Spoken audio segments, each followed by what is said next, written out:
What am I doing up here?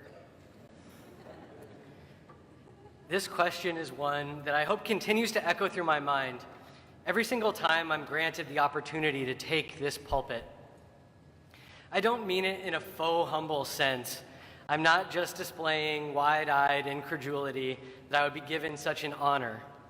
I mean it literally. When I'm up here, what am I doing? This question has guided my path over the past decade, and the search really began 10 years ago this Yom Kippur. I was returning from services with my dad, Mike Kahn, whose 10th yahrzeit is tonight. What a coincidence if one believes in such things.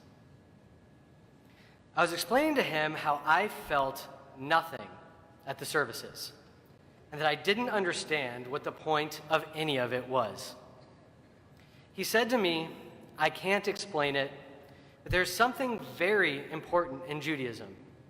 Please don't give up on it." As my rabbinic origin story, this memory serves as a guiding light. What am I doing up here? I'm working to clarify for myself what Judaism is all about, and trying to help others do so as well. Our world today is fractious and cynical. It tends towards atomization, suspicion, and in many cases, pessimism. Emmanuel's Judaism is a balm to this contemporary cultural malaise. Our prayer book, of which a brand new version debuting tonight is resting in your hand, calls us to strive for ideals that any rational person knows we will probably never reach, but which we must strive for regardless. The music of our services, the diverse programming throughout our community, our lifelong learning, all are the outcome of a desire to embody a transcendent excellence that bridges cultural divides and is rarely found in any institution, let alone a religious one. This is all to say that I'm incredibly grateful to have been given the opportunity to be a rabbi in this community. I cannot thank you all enough. Rabbi Davidson, the administration, and the lay leadership on the selection committee who chose to give me a chance. The warm welcome and guidance I've received from Rabbis Davidson, Ehrlich, and Sapadin, Cantor Glasman, and the many community members who are so deeply involved in the ongoing mission of Congregation Emmanuel. On top of this, the patience and caring I've received over the past few months as I've been struggling with mobility and healing from my fractured foot and the surgeries it required has been so meaningful to me. Similarly, Rabbi Rubenstein's mentorship throughout my time at HUC and even before at Central has helped me to develop the perspective I bring with me, and certainly helped forge me into the rabbi this community has chosen. That we can't make that more clear than how similar our sermons ended up being, even though we didn't read each other's. His leadership and example has helped me to figure out what it is that I'm doing up here. I cannot thank you enough, Rabbi. As we move into the season of Hanukkah, we're actually confronted once again by the cynicism, atomization, and pessimism of our contemporary society. The historical story of Hanukkah, a family of fundamentalist Jewish extremists winning a guerrilla war against Greek colonists and their assimilated Jewish neighbors, only to very quickly turn around and accept a role as a puppet government in the pocket of the Greek Empire, is a deeply familiar political framework to us today, especially in the Near East. The ancient rabbis wisely kept the books of the Maccabees out of our textual canon and said very little about Hanukkah other than to create the mythological foundation of the miraculous oil which lasted 8 days instead of 1.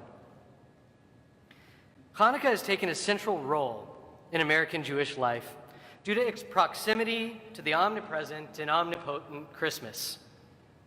That many American Jews in arts and media have attempted pop culture reinventions is a sign of something greater, of an American Jewish need to publicly and proudly display our heritage. But the Maccabean heroes of the Hanukkah story itself would have found most of us assimilated beyond repair. Hanukkah has always been a favorite holiday of mine, not just because of presents, but because of the ritualized coziness involved. candles lit on cold nights, my family's traditional brisket and latke meal, and its accessibility to my non-Jewish friends. In the name of innovation, in the name of idealism and of moving beyond cynicism, I've discovered a new mythological basis for American Hanukkah. At the same time that the Maccabees rose to power, throughout the ancient Near East lived populations of Hellenized Jews who were very similar to us today. They participated in the cosmopolitan culture of the Hellenic Empire while maintaining their Jewish identities. One of their most popular cultural artifacts has come down to us over the ages: the books of Enoch. Enoch is a character found in the book of Genesis who is said to have walked with God and to have been taken by God physically, as opposed to having died and left his body behind.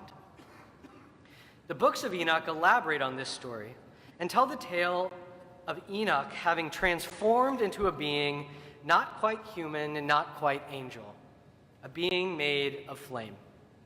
He receives a new name, Metatron, and becomes a mediator between the divine realm and our own. The name Enoch, Chanukah, in Hebrew, has the same Hebrew root as that for Hanukkah. You can hear it.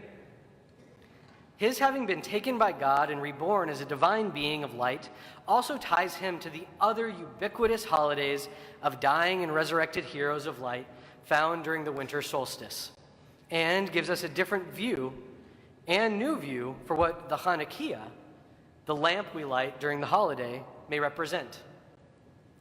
His age at death, 365, points us to associate him with the solar calendar, upon which the winter solstice is of central importance. Enoch, or Metatron, became the ultimate mediator of culture for the Hellenic Jews. They saw him as a symbol of that which they were trying to be, maintaining their Jewish nature in a new and different realm, being a mediator of Judaism to each other and to the wider Hellenistic culture. The story of Enoch is the story of this very congregation, a body which has transcended its first humble roots in a loft on the Lower East Side to reach glorious heights, allowing it to mediate its ancient heritage and its contemporary locus.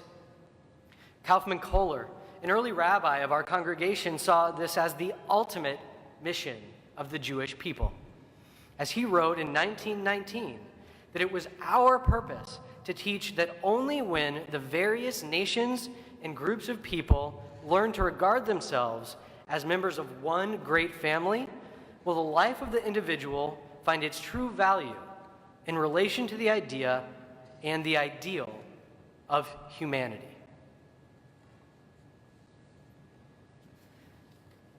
If I were able to go back to that post-Yom Kippur ride with my dad, I would now be able to tell him that I know exactly what he means, and I didn't give up.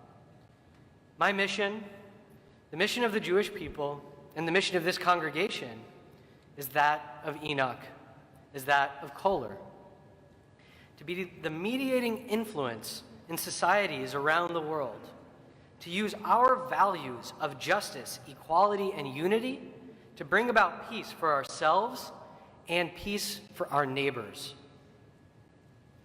I'm excited, I'm overjoyed, and deeply humbled to undertake this mission for you and with you here at Temple Emmanuel. From up here and from down there, I hope to mediate Judaism into something meaningful and useful for all members of this community. In many ways, I'm still sitting in the car with my dad after his final Yom Kippur, still in conversation with him about what Judaism means, and still refusing to give up on it.